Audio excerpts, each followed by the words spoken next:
Greetings, greetings. My name is Tanya Thompson, and this is Working While Black. Thank you so much for joining on my channel. If this is your first time, welcome, welcome, welcome. Welcome, welcome, welcome. We are Working While Black, causing good trouble for justice and change. And I am so thrilled that you have joined in to just take a peek at this conversation. What we talk about here is workplace retaliation, harassment, and most importantly, SB 497, the law that's supposed to protect employees from retaliation, and how it's not being applied, particularly for people like me who work for the state of California. And I do think the other part of that issue is not just that I work for the state of California, but that I am an excluded employee, which means I have no union representation. So this week has really been a challenge at some points for me. Just navigating the stress, dealing with I'm going to call them manipulations. There are issues popping up with my workers' compensation package or benefits. And it was one of those things that just kind of had me like, oh my goodness, will this ever end? And as I was looking for how I was going to keep my brain, keep my sanity yet one more day, I came across this poem.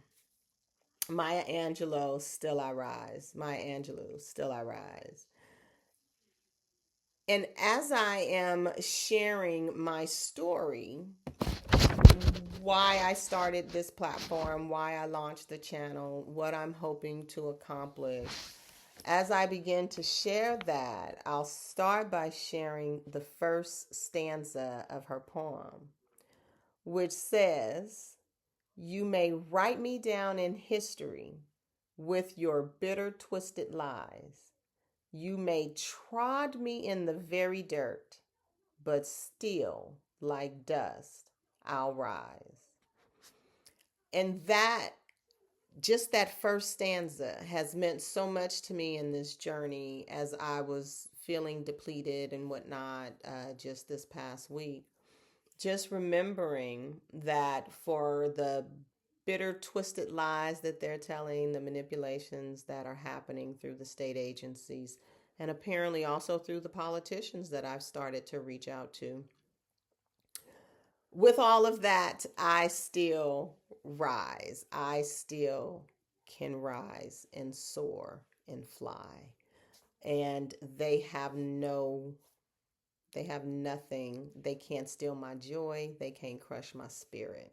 I refuse to allow that. Again, it's one of the reasons why I'm doing these videos, because it does give me space to get it out. I'm not holding it all in and all that good stuff. So these are some of the things that I do to help keep me sane as I go through this struggle.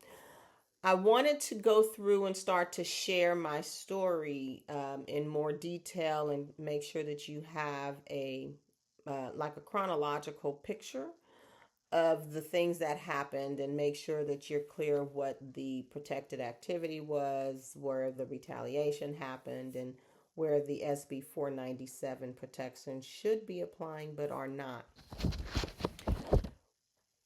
When I started with the Board of State and Community Corrections in March of 2020, I was assigned to the Adult Reentry Grant. And I'm going to do this in a really narrow form because I'm almost positive that I gave the bulk of this part of the story in a video either yesterday, day before. So I don't want to keep telling the same pieces over and over again, but I do want to make sure that you have the foundation and can track what was happening in my situation, especially in case some of this is landing with some stuff that you guys are dealing with as well. If you can see your issues showing up in my story, just know you're not alone. And if there's anything I can share that may help you, that's what I'm here for. And if you want to share your story with me, please do. And so when I started with the BSCC in March of 2020, I was assigned to the Adult Reentry Grant. Again, the Adult Reentry Grant is a community, it's a grant program that provides funding for reentry housing and programs and services for people re-entering the society after spending time in prison. And this grant was also the very first advance payment grant that the agency had ever monitored or facilitated. So they had no clue what they were doing. Neither did I. For some reason, um, I got saddled with the bulk of the grant. And when I decided to push back on the workload because I was not being fairly compensated, that's when I started to have problems. Before I get into the problems, that'll come in the next video. I just want to lay out how the workload issue transpired and the real underlying concern is the pay. And remember, SB 497 is the Anti Retaliation Equal Pay Act. And I am invoking that law because they have refused to pay me for the work that I did on that grant. I was carrying 180 something projects. My colleagues at the most was carrying maybe 100, but no one had an advance payment grant other than me, and no one had only community-based organizations other than me. And so I'm saddled with this load. They're giving me no help, and it just doesn't make sense. I found the arduous pay policy that is supposed to support excluded employees if they have a heavier workload than most, because we can't get overtime. As an excluded employee, as a management level employee, there is no overtime for me. So it doesn't matter what my workload is. I'm going to make the same money whether I work 12 hours or whether I work 15 hours. 52 hours, right? It doesn't matter. And so for them to tell me that I can't get paid like my colleagues when I am doing more work than my colleagues, that was a problem. And that's a violation of the Equal Pay Act. And so these are the core issues. This is what really sets the foundation for what launched them to retaliate against me, because these were the issues I started to bring up. Why is it that I am being required to manage this load alone when my white male counterpart, who has 5 years more experience than me, is not required to do any real work at all? His grants were the easiest. They were the longest running. Like, he had the same projects for like 4 or 5 years. So it was really easy. He could do those in his sleep. But here I am saddled with the heaviest projects, the most intense case management. It was horrific. So that is what set the stage for me making complaints, and that's what begins to set the stage for the retaliation and the hostile work environment. I have been on the fence, and I think I shared this in a different video, about how hard to lean in on the fact that this is a racial issue. This is because I'm Black. I don't know how else to describe it. I was the only Black field rep in the grants division, and I was the only one with that kind of a workload.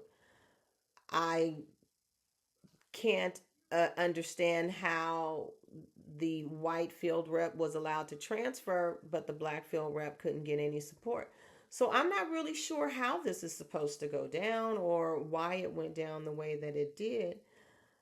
But again, these are the foundational issues. So we know that it was rooted in the Equal Pay Act, and then from there comes the retaliation. And I'll dig into some of what that looked like in the next couple of videos. So for now, I just want to say again, thank you for rocking with me as I go through this. Again, please continue to like, subscribe, and share.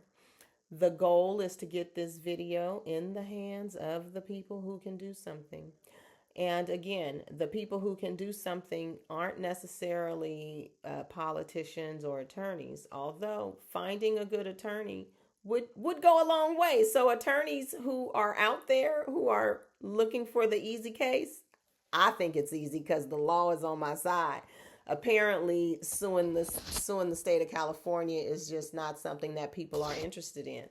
So I'm looking for the lawyers and the politicians who are willing to stand up to the status quo and actually fight for the law. But I'm also, more importantly, I'm looking for the people in the community, those who are impacted by these laws, those who are impacted by the lack of accountability that these executive directors and employees of the Civil Rights Department, the Department of Justice, all these people are allowed to be unaccountable. They are not being held accountable for their actions and their conduct is causing harm. So that's the call to action. It's to have all of the people, anyone who sees the injustice and wants to stand with me, this is your invitation to stand with me. I will be back soon. I will see you in the next video. Until then, peace.